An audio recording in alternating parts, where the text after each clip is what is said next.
This session's kindly been funded by MHCLG, and it's being delivered today collaboratively by Design Midlands, who, for those of you who don't know, are the design review agency for the East and West Midlands, and also collaboratively with Creating Excellence, who's a panel in the South West.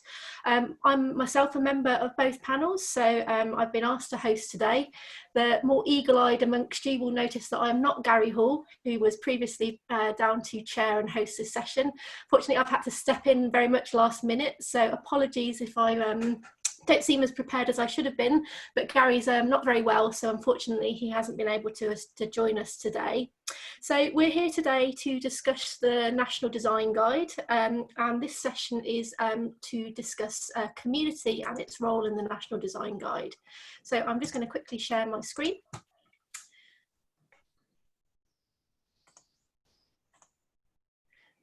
So we are kindly, as I mentioned, been funded today by MHCLG, and it is in association with Design Midlands and Creating Excellence in the South West. So as you're all here to discuss, we're here to talk about the National Design Guide today and the role of community in the National Design Guide. So as you're probably all aware, the Design Guide was launched in October of last year. This isn't intended to be a training session about the Design Guide. However, if any of you are more interested in having any more details about it, Creating Excellence and Design Midlands have shared a really useful PowerPoint on their website, which gives you a more detailed overview if you're interested, so please go to that on the website. As I'm sure you're all aware, there's three overarching aims in the National Design Guide, the three of which are climate, character and community. As this is the third in the series, this one is looking at the third of the final themes, which is community. If you're also interested there and weren't able to attend the previous sessions, there is video recordings of both the climate and character sessions available on the website. So the National Design Guide introduces a series of 10 characteristics and how these help to shape a sense of community. So we're not going to go into these in a huge amount of detail today because I'd like to introduce you to the panel, but we're certainly here to kind of discuss the role of community in creating the well-designed place.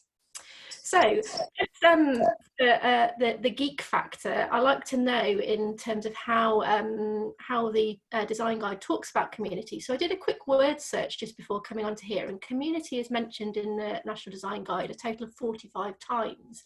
And it talks about community around a series of 5 themes, those being community resilience, community facilities and services, community cohesion, community management, and also community-led development. So to get us going, I'd like to quickly introduce the panel to you today. So there's 4 of us on the call today, and I'm chairing. So what I'll do is I'll hand over to our first panel member, Chris Toomey, to make his introduction. So I'll stop sharing the screen now.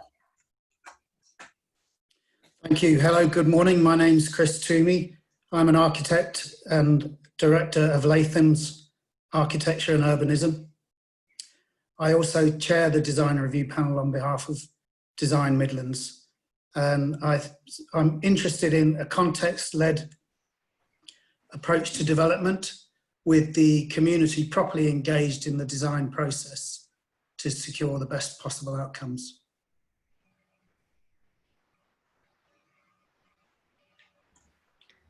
Laura, you're on mute. There we go. Hi, hello everybody. I'm Laura Alvarez. I'm currently working for Nottingham City Council in the development and planning team. I trained as an architect in Argentina, near Buenos Aires, and I worked in architecture and urban design for about 17 years before I went on to doing a PhD at the University of Nottingham. And the subject of my PhD was social sustainability. And so since I started to look at the theme of social sustainability, and during the course of my PhD, I trained as a community organizer. And now, while my work is sort of merging the technical aspects of urban design and architecture with the social value delivery and social resilience. Brilliant. And Peter? Yeah, thanks. Good morning, everybody, and thanks, Annabelle, for kicking us off. So I'm Peter Neal, formerly Head of Public Space at CABE. Last decade, this decade I have been an independent consultant. I have a particular interest as a landscape architect and environmental planner in strategic planning of green infrastructure, and that takes account of quite a broad range of community facets in relation to identifying and establishing need for green infrastructure. Also interested in planning and design and management of public space, which is the common ground for communities in many ways. And communities are increasingly active in both the design as well as the management of the public realm, and have worked with local authorities developing strategies for that. Fantastic.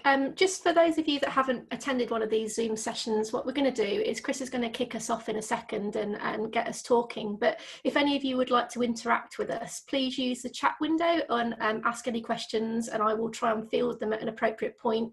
Julie, who's also lurking in the background, is also going to run a series of polls, which are kind of short, sharp things to interact on the screen. So perhaps, Chris, if you want to get going, and then I'll field any questions as they come online. Okay, thank you, Annabelle. Yeah, I mean, I think from my point of view, this is obviously a government-backed document that's talking about good design, so that's got to be welcomed. I think it seems to me the tone of voice is, well, I like the tone of voice.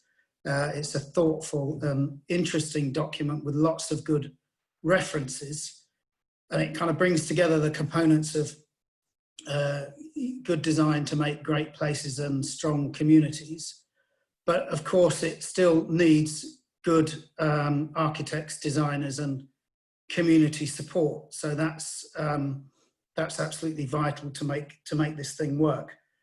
Plus robust, confidence that our planning system can be robust to recognise and identify where things are falling short. So I think this is making good reference to the NPPF, where design's put sort of front and centre, and also reinforcing the point that where design is falling short, schemes should be refused. And I think most interestingly, the National Housing Audit, you'll probably be aware, found out of, I think, 142 schemes that they reviewed, that 3/4 of them were deemed as mediocre or poor. And I think the stat is 1 in 5, or probably about 30 schemes, had they been judged against the criteria, probably should have been refused planning permission. So that's pretty critical. And I think in terms of the interesting point, or the most worrying point, is the less affluent the community or the neighbourhood, the greater the likelihood was that they were to get a poorly designed scheme. So I think that sort of sets the scene for the context that we find ourselves in now.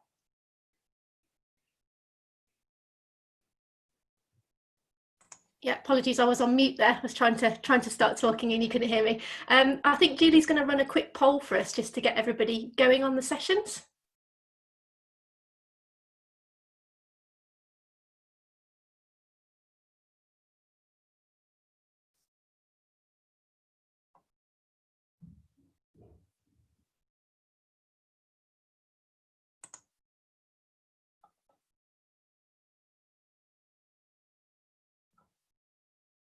Okay, so the question is, are you involved in any community engagement? So as an individual, it's part of your job, or only since lockdown? So if everybody could vote on that, we'll just take a quick straw poll on kind of people's level of involvement. Julie's going to leave that on the screen just for a couple of seconds.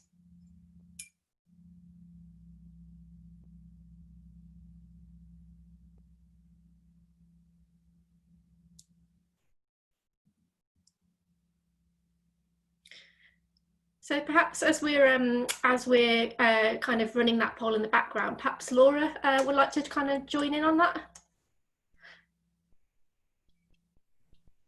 Hi, sorry, I was muted again. I'm trying to keep the noise down so there's no overlaps or anything.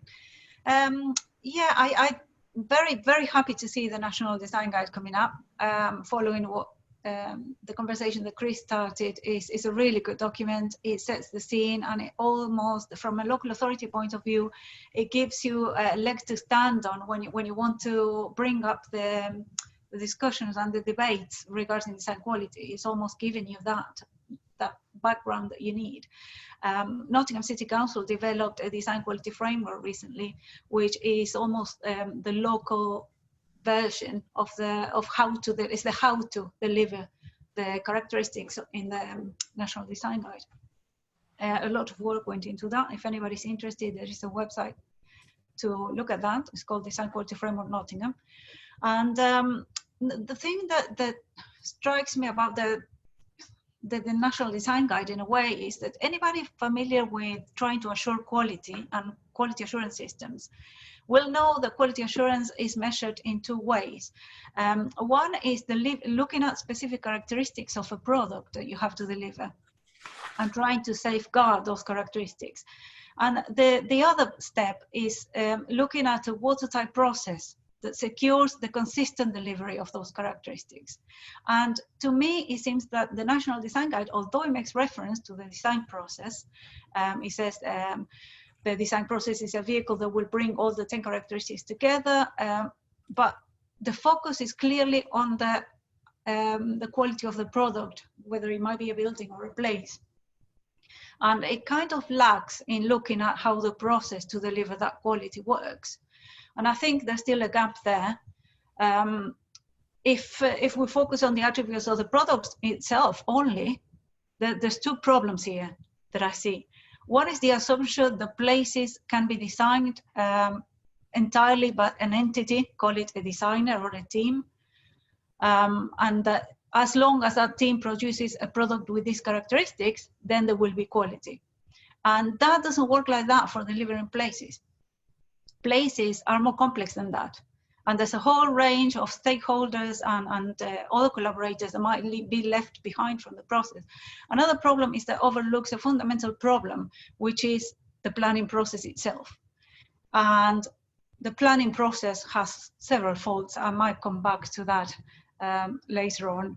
I'm going to leave you thinking about that one. No, that's a good point actually, because we've just had a question come in from Peter Sandover in the audience, and he's asked us to answer what's the status of the National Design Guide, and is it going to be supplementary to the NPPF, and if not, how's it going to have clout?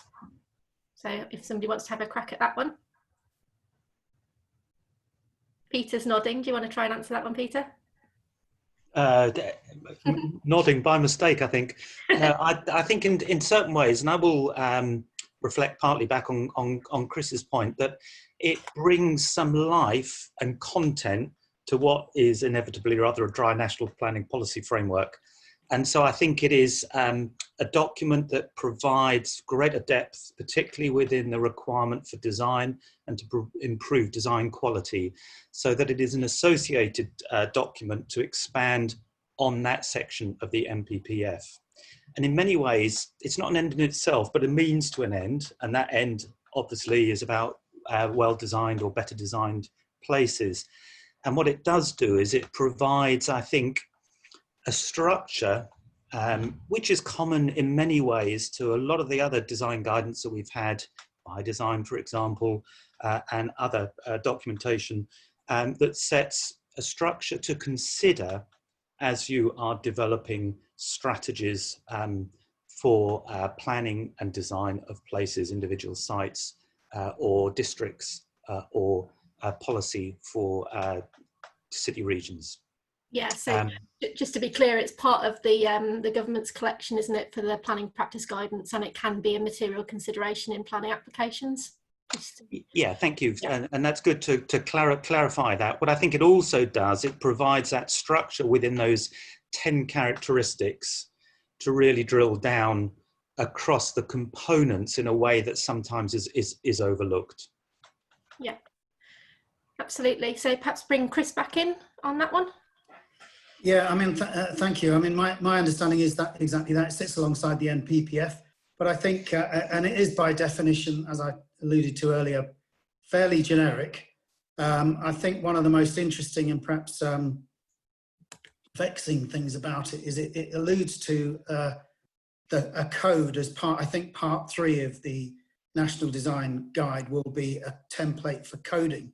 So it's referring to something that isn't actually in there at the moment. So that's interesting, and we'll have to see how that materializes, because we don't really know what that means yet, except that it's going to be a template so that it can be tweaked and tailored to suit local conditions, which you might expect. But that code is going to be pretty important, because the more specific and prescriptive it gets, but potentially the more challenging it is for then designers to be creative and communities to get involved in a meaningful way. So we'll have to see how that shapes up, I guess. Yeah, Julie's just shared the results of our first poll as well about how if people are actually involved in community engagement to date. So it's great. 94% of people have answered and said they're involved as part of their job currently. So I think that's really interesting. I think one of the things that we're finding at our firm as well at the moment is we're all having to find fairly creative responses to community engagement at the moment. Obviously, the fact that we're having this as a webinar today rather than the face-to-face situation, face-to-face session, obviously we're in the middle of the COVID lockdown, and I think it's changing a lot of the way that we're interacting with people. So perhaps not wanting to dwell too much on COVID, but perhaps we maybe want to kind of think about that.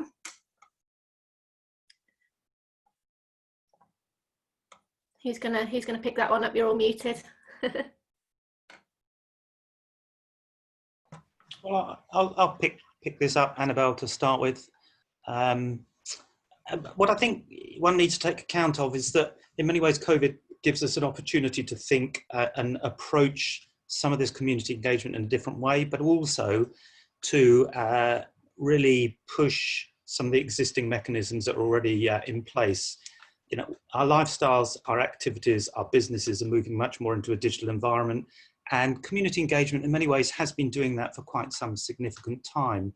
And so the ability for asynchronous engagement, i.e. people being able to participate when it suits them at different times, is a really valuable way to gauge public opinion when, historically, traditionally, it has been more structured around focus groups, meetings, workshops. And so I think actually we have the ability with a broad set of engagement tools and a lot of digital techniques to get a much more comprehensive 360 view and contribution and input from communities. That doesn't say that it negates the value of workshops and focus groups to be able to concentrate down on particular issues. But I think COVID does give us the opportunity to demonstrate that those digital tools for engagement are particularly valuable at this point in time. It's really interesting. Julie's just shared the results of that poll. So asking us, has the pandemic brought a new emphasis to community engagement? We've got a Brexit style result there. We've got a 51%, 49% split on that, which is really interesting. So some people are saying it's affecting them and some people are saying it's not. So we've also had a question from the audience saying, do any of the panel members have any examples of best practice in engaging communities? And how do we manage expectations? Often we engage in communities on projects which have a long life expectancy, long lifespan, and it may be a number of years before provision and facilities are actually on the ground. So how do you continue to engage with communities over such a long time spread? Maybe Laura, you're might be well placed to answer that one. Yes, definitely. Thanks, Annabelle. Yes, so engagement in the long term, what we did in Nottingham, which is working quite well, is we started something called the Urban Room, which is one of the recommendations from the Farrell Review. I don't know if anybody's familiar with that. To open a forum, we converted an old shop into some sort of space where people can go and debate and talk about place, etc. And we began through the design quality framework a series of engagements, which is almost like conversations about the city, and how the city was about to develop. And it started like that. What makes a good home? What makes a good park? How do you want Nottingham to be built in the future? What do you want to see? And we began that working with schools, working with different groups. People were coming to the urban room, and we created a network that we're aiming to maintain in the long term, of not necessarily consult on a side-by-side basis, but having more of an open, continuous dialogue and a structure, a social structure of engagement, that when something pops up and there is a site that needs particular attention or that people would like to comment on, there's that infrastructure already created to enable everybody to participate. People already know how to do it, where to go, what type of things will happen. So it's more sort of opening up the city development in its own right to placemaking practices and trying to maintain that. What about from a kind of a private sector perspective, Chris, Peter? Have you got any kind of recent examples of good practice of community engagement? Yeah, I mean, I think it depends what you're working on, but I think it's really important to agree that terms of reference at the beginning, make sure people know that they can contribute and that their contribution is going to mean something. I think we've probably all been in situations where you might be in an area of unpopular housing where there's fundamental change proposed, and the community are suffering from consultation fatigue, where they've just been asked for probably a decade what they want to happen, and actually nothing's happened. Mm-hmm. So I think you need to be clear about what is going to happen and make sure it does happen. And I think then, in terms of, without talking about specific examples, I think you have to just identify hard to reach groups at the outset, find a way to get to those, and look at all the tools that in the toolbox that you can use to get through to people and have and get them to contribute and communicate and engage. And they might range from, meetings, workshops, electric bus touring estates, to invite people on, tell us over tea sessions, and then perhaps tapping into local things that are already happening. So if there are local events, fetes, fairs, things like that, parish meetings, anything that's already going on in the community that you can kind of piggyback on, that can make sure you can be heard. And then the final point on that is just to make sure that you're feeding back consistently and carefully and properly, so again people can see their comments are being valued. We've just had an interesting question come in from the audience as well, around, it's a statement from Chris Standish really rather than a question. So the less affluent the community, the more likely there is to be poor design. Do we think that's the case? And if so, how can we kind of start to change that? I mean, I think that I made reference to that from the National Housing Audit. I mean, I don't know, I think that, they only reviewed 142 schemes, as I say, but it looked like there was a worrying trend in that direction. So I guess we probably need more evidence, but I'm happy to accept that that might be a trend, and it needs to be addressed. So again, it's that point about getting to these communities, including hard to reach folk, and making sure we can properly engage from the beginning. Yeah, we've I just looking up in the background the results of that audit, Chris. So the bottom ranking elements of design were highway design, architectural design, storage and bins, and public open space and play space. I know our next session that we've got after this one is about movement and the design code, so maybe we'll leave that one for that session. But there seems to be a great deal around architectural response being still very poor, despite all the kind of the toolkit that we've got at our fingertips now. I mean, I'll just add to that, and was going to pick up on Chris's point earlier about inequality of provision. And I come from this from a landscape architecture, environmental planning focus, where it is very prevalent that often there is under provision in terms of quantity as well as quality of parks, green space, green infrastructure across cities. And that correlates quite closely with areas of deprivation at times, as well as socio-economic and ethnic mixes as well. And that there's a good and established literature on that, certainly work at CABE, Community Green, and their Urban Green Nation reporting that CABE Space completed in about 2009, 2010, highlighted those particular characteristics. I think the challenge is really a long-term part of strategic planning on equity of provision, and that social equality aligned with environmental equality and economic equality, so that it is trying to strike a balance. And I think quite a lot of the landscape strategy work that I do with local authorities on preparing parks and green space strategies and green infrastructure strategies takes a very analytical look to understand what that evidence base of inequality is in terms of a range of socioeconomic data, particularly health data, but also provision. And that requires a good assessment, not only of the quantity, but the quality and accessibility of green space. So I'm talking about that from an environmental perspective. And I think in undertaking those studies, you can actually strategically plan for where investment does need to take place as a priority to bring that greater balance, that greater equity into place. But it requires detailed analysis of the constituent parts of the communities and those indicators of inequality, but also an understanding of the asset base, and quality audits for parks and green space are essential components so that you can map both quantity and quality as part of that.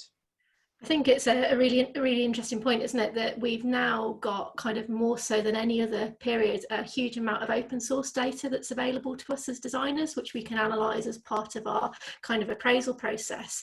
A lot of demographic data is now available kind of on the government's website, which we can drill into. Lots of local authorities have their own kind of GIS sources that we can drill into.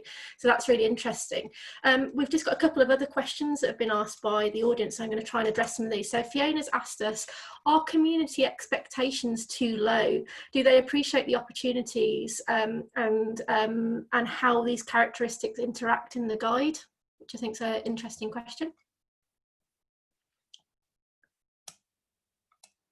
Maybe Laura? Can you repeat the question, please, Annabelle? So Fiona's saying to us, perhaps community expectations are too low, and do they appreciate what the opportunities are and how characteristics interact in the guide? Certainly, when the experience we had at the Urban Room, engaging with different groups, hard to reach, young people, all sorts of different groups, is that that's true. Communities are not aware of what's there and the powers that they can actually have to push higher quality development. So no, there isn't an awareness. There has been a history of communities and residents knowing that they can't be very influential. So there's been years and years of sort of detachment from the real influence that people can have on design. And, you know, a lot of people lost the will, kind of thing. Yeah. So consultation fatigue. Yes. So I think a lot of the success will depend on how you communicate. What the expectations, so set realistic expectations in what is it that can be influenced, because we all know, designers, that there are things that could be influenced by communities with their information, with the knowledge they have of the local area, and other things don't. So there are things that we as designers and as local authorities cannot influence much on ourselves. Mm-hmm. So making that clear, what's the limit of what we can actually do and what can we achieve if we push the boundaries together. And I think that takes a long-term dialogue and bringing people on board again. But there's definitely an appetite. It's not a UK exclusive phenomenon that people are trying to speak and they're trying to act. And we see it with young generations as well, very active and wanting to be part of it. So it's definitely the future of what's going on. It will be, yeah. That's there's an really good, appetite. Laura. One of the most creative things I've seen recently is Transport for Wales did a really fantastic consultation around the reintroduction of railway services along the former lines through the valleys that were cut during the beaching era. And they wanted to really engage with young people as part of that process. So they actually set up a Minecraft platform where they asked people to design my perfect metro. So they really were engaging with young people. So that's a fantastic consultation exercise if anybody's interested in having a look at that one. I think that's probably one of the best I've seen recently that's kind of really creative and done something different. So just I had another couple of questions come in as well. So one from a little earlier was, does a design guide address future management, maintenance and governance so much that community depends on continual engagement? So I know that community management is one of the themes, so perhaps we could start, maybe touch on community management as a theme. Maybe Peter? Yeah, I'll pick that up again from a perspective of public space. So certainly, this last decade of austerity has had a massive impact in terms of investment and long-term management of our public realm, and particularly our urban parks and green space. Local authorities are increasingly challenged, and I think, as you look at the fiscal impact of COVID, one only fears what the future brings for the funding and resourcing of some of our public services, not just capital, but that revenue investment. However, public realm, public spaces, and particularly people's public parks are very emotive issues. And I think local people are really keen to engage and participate if that process is clearly structured. It's a transparent process and one that really provides people with the opportunity to see that their contribution can make a difference. And so there is an increasing sort of move for participation in management, not necessarily self-management, although that happens with certain community assets such as sports clubs and those community facilities. But the engagement with communities really in terms of long-term management and care is a much more active part of strategy for managing and maintaining parks going forwards. It can't be just offloading these management responsibilities. It's a matter of doing this collaboratively. And I'll give one example. Through Heritage Lottery funding of Parks and Green Space, part of the funding package is about engaging a broader audience in that lottery investment in Parks and Green Space, and using that as a vehicle for training, for volunteering, but for a broader range of social benefits. And so I think if you're looking at management, you have to look at the wider opportunities that brings. And with heritage funding, a lot of the activity planning is structured so that there is a range of social, health, education opportunities that come alongside community management. So you have to look at it very broadly and in a holistic manner as a means and activity to address particular social challenges or particular social needs in a location. Yeah. Just while we've been talking then, Julie's just launched another poll in the background around our kind of returning to work habits. So quite interesting. I think overwhelmingly people will say they continue to work from home more, which is fantastic, and it presents certain challenges to certain people in terms of childcare and kind of the issues around having multiple people working in the same household. But I think overwhelmingly I thought that there's going to be a kind of desire to continue to work from home more. And I think perhaps that's going to have a change in emphasis from a community planning point of view. Perhaps the opportunities for interaction, if people are going into kind of towns and city centres for work less, is going to be perhaps more challenging. Now, Laura, we were talking before the call, weren't we, about kind of how the City Council might be returning to work and kind of your expectations. Maybe you want to kind of discuss that? Yes, well, there's already conversation in Nottingham City Council that, how we're going to stage the return to the office and what is it going to look like. And it's pretty much, I mean, I have to say from the conversations we had in the office, it's pretty much reflecting this poll that we just seen. That's pretty much where we are at. So there is some sort of thought into the idea of perhaps working part-time from home and part-time in the office, but then how do we manage so that we all see each other?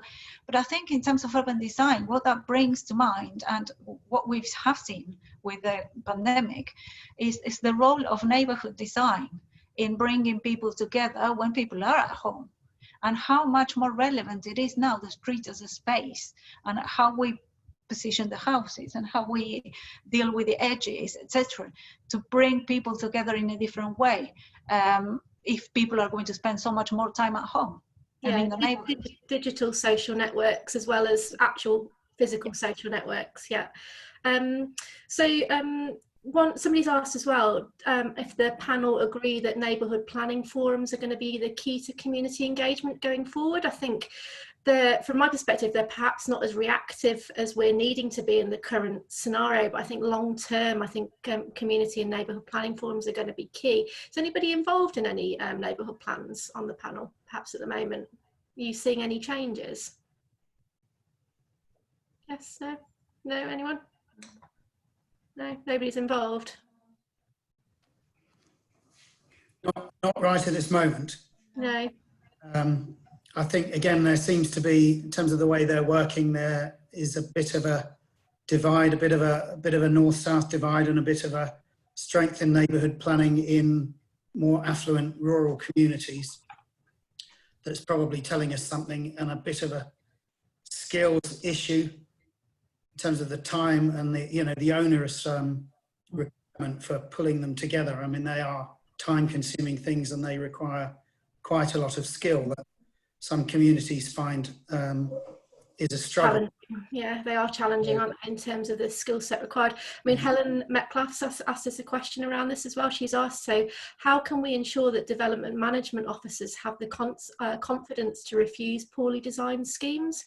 I think we've certainly seen the update to the MPPF and the extra weight that's given to ensuring design quality. But Julie's also going to launch a question, Chris, around the design and access statement in terms of the role that that's got to support the community through the design process. Yeah, I mean, I think increasingly the design and access statement is probably the only opportunity that design teams have to put their case for, in terms of a justification for a development, why it is like it is, how it's evolved, etc. And I think one thing I really appreciate in the National Design Guide is this reference to the story. So the idea that one does actually have a vision and a concept that's strong, and then you see that through the design of and development. And I think that's really important to stress. And the design and access statement has historically been the tool to express that, but it's not implicit. So I suppose I'm thinking, should the design and access statement be retitled or subtitled design narrative, just so that people actually get the point that what you are expected to explain and justify your scheme, and that then gives case officers something to properly evaluate and indeed, refuse if the story's not good enough. I think the tools are there to actually refuse it, and the National Design Guide is helping in that regard, definitely. Mm-hmm. Could I make a comment on that? Which can? Yeah, I'm going to join things that Chris was saying just now, and something that Peter mentioned before. I think it's a matter of, from a local authority perspective, some of the design and access statements we receive are brilliant and really help you do a proper assessment of the scheme, because they are, as Chris says, well, they have a narrative, they have a clear vision. Unfortunately, 50%, if no more, are very weak or don't add anything. So we need to get better at design and access statements. But at the same time, I think there's a massive gap in design and access statements, as they don't take into account something really crucial, which is what Peter was referring to, which is a social analysis of where the development is, especially when you're talking about housing and many others as well. But if it's residential area or housing, understanding the social fabric where you're going to intervene is fundamental. And we still don't see any reference as to local health, public health indicators, or other things that would demonstrate how your proposal can bring social value and health and well-being, as well as the physical dimensions of the development. Yeah, one thing that's maybe worth mentioning now is that we're about to in the next couple of days, see an update to the Building for Life report. So it's going to be launched in the next couple of days, and it's going to be rebranded Building for a Healthy Life. That's actually been funded by the National Health Service. So I think health and kind of the importance in kind of a community's perspective is something that's very much on the agenda at the moment, and will give us a great toolkit in terms of appraising health through the development process.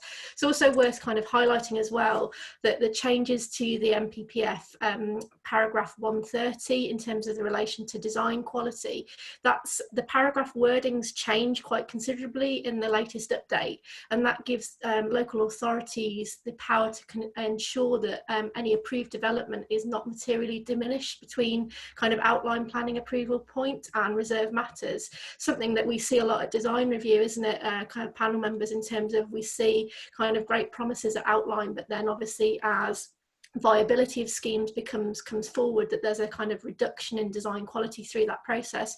And I think that strengthening of paragraph 130 is a great improvement for local authorities from that kind of development control perspective, to be able to ensure design quality throughout the life cycle of the project, and give communities a bit more faith that actually what they're being promised will actually be delivered through the process. Oh yeah, just chip in. I'm glad you've flagged this health and wellbeing agenda as well, Annabelle. And I think just this connection between the National Design Guide and Design and Access Statements. National Design Guide, I think, is a really valuable sort of primer checklist to, as you're writing these Design and Access Statements, to try and ensure that you're really looking at this placemaking, this vision, as Chris says, in the round, and what the design statement is seeking to achieve, because sometimes they can be quite dry, quite analytical. And when you look at those key criteria, climate, character, and community, they're really important elements that kind of almost are understood, but not analysed and described in good detail. And so I think it's encouraging that climate comes more prominently into this, and the challenges of resilience and environmental resilience. But also what is lacking is that stronger emphasis on health and well-being. And I think the public health agenda and health inequalities really aren't properly addressed in Design and Access Statements at this point in time. So I really welcome that further emphasis that we understand will come in Building for Life. And I think, again, I will just connect back also to what Laura has said. As we analyse place and analyse character and identity and townscape, and we're very good at that, actually analysing the health inequalities, the health characteristics of communities, age profile, and particular clusters of health, public health issues, the ability for planning and design to respond much better to those analytical appraisals of public health needs, I think we can do much better at. GIS mapping now and health and wellbeing strategies really gives us a platform to properly add more content in the Design and Access Statements to that. And I think if people pick up the Building for Life agenda as well, that should add strength.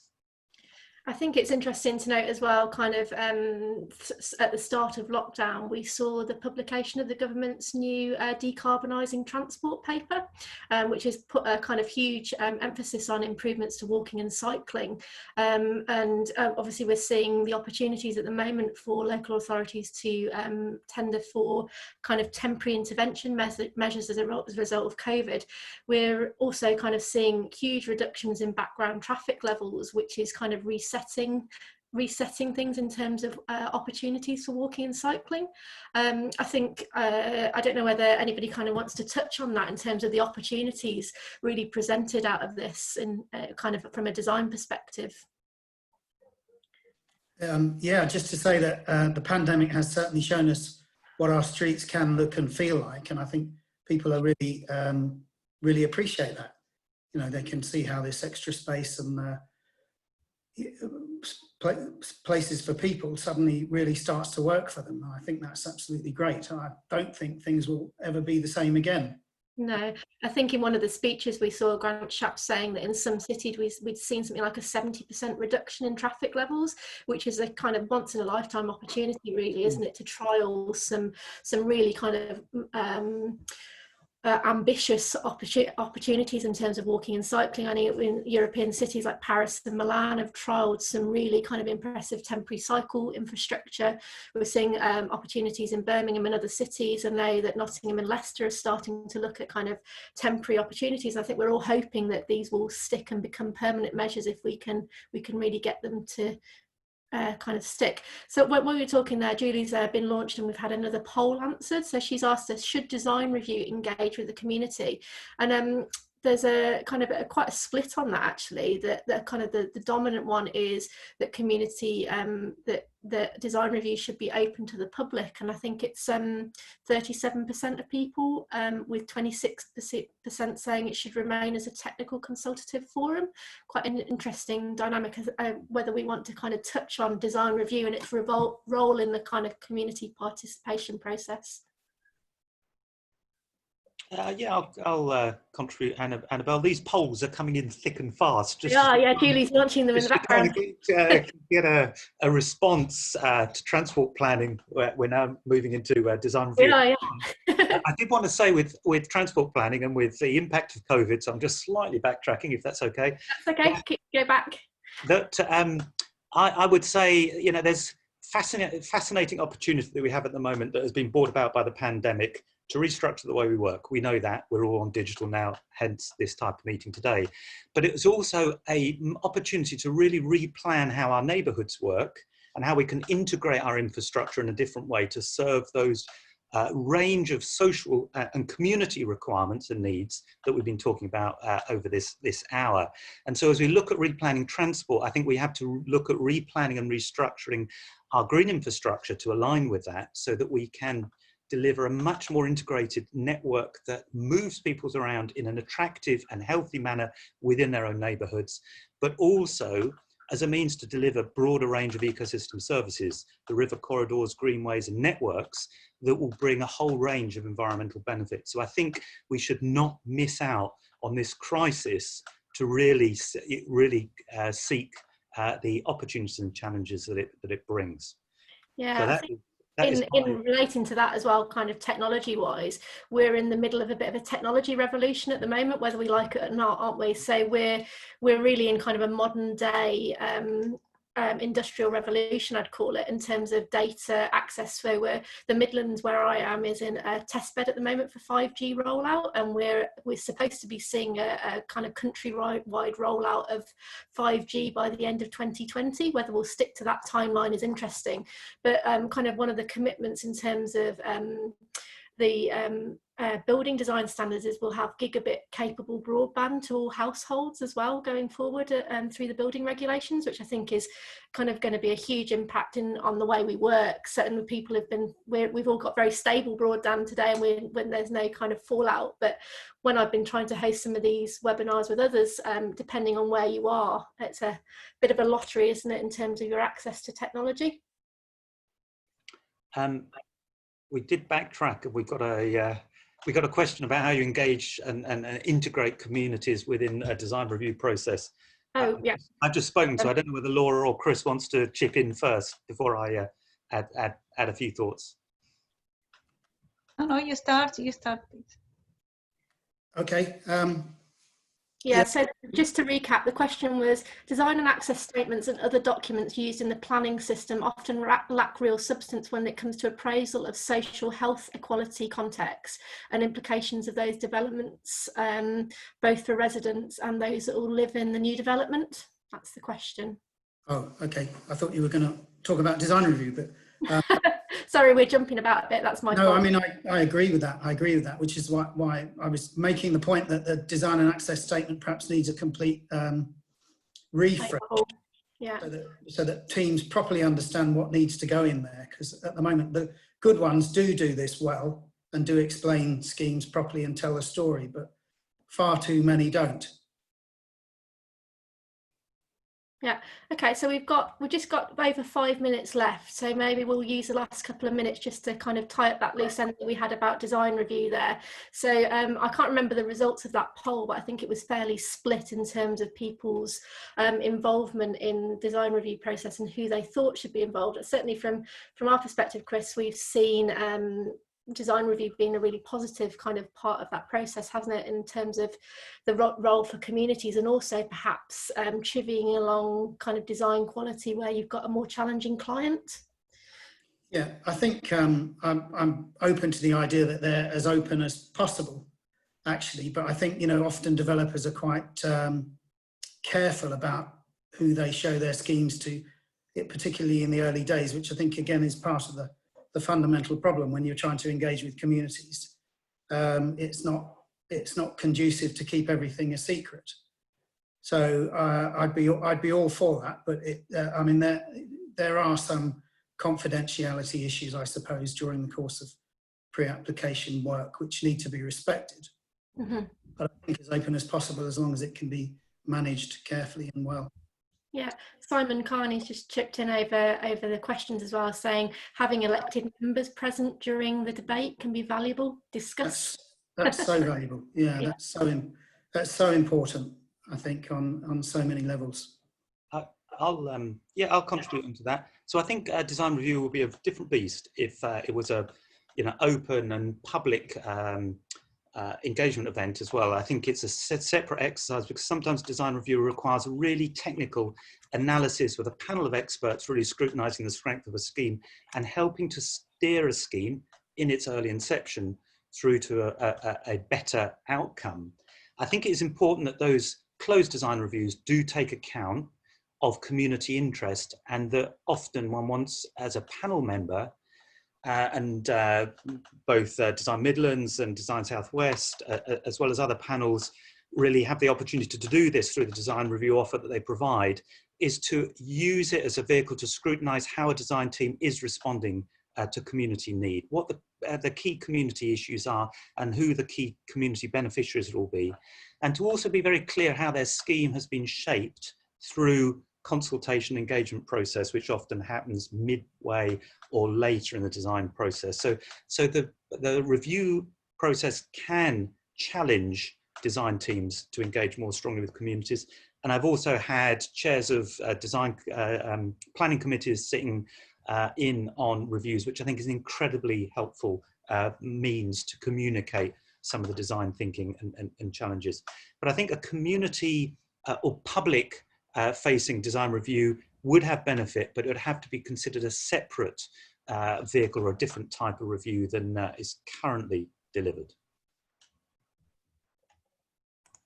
Yeah, I just think in relation as that, in terms of cabinet and councillor involvement, there's if people haven't come across it, there's a really interesting councillor companion guide to the design companion, which can be a really useful toolkit if people haven't come across that. So just conscious, we've got 4 minutes to wrap up and just kind of finish off the session. So perhaps kind of as a final kind of talking point, does anybody want to bring anything else into the conversation just to wrap up? Can I just mention, well, future trends we've been talking about? Annabelle, you touched on home working and live work, and it's something that master planners have touted for many, many years, but it's not something that's really hit home, but now is the time. So I think that's definitely really important to stress. And then also the concept of co-housing. There's probably about 20 schemes in the UK now, only 20. But many, many, many more in the planning process. So they're coming down the line. And I think, again, the National Design Guide does reference at least one of these, New Ground in Barnet, which is worth looking at. If you watch the video for that scheme, it's I think they're particularly important for for older people, and this is a scheme set up by, it's called the Older Women Co-Housing Project, New Ground in Barnet. It's referenced in the document, but that's a community that have taken ownership of the whole thing, right from through the design process to, you know, running, managing their housing scheme for about, I don't know, 40 residents or something, but it's incredibly successful, and that model will get rolled out around the country, I'm absolutely sure. Laura, anything else to add just to wrap up?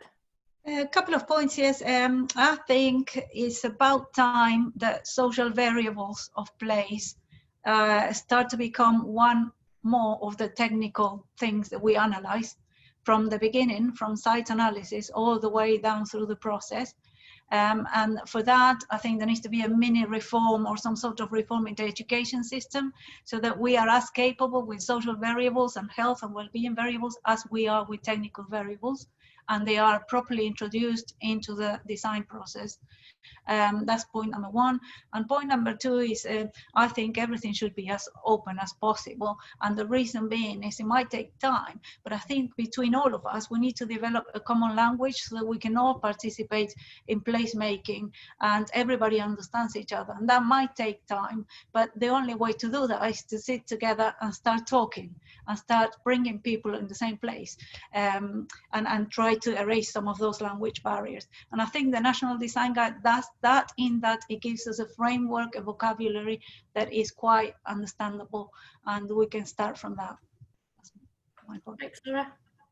And then I'll just finally make one observation. So National Design Guide is really good in terms of the strength that it places on community and how that interfaces with some of the key of the 10 characteristics that you showed us at the beginning, Annabelle, out of the diagram.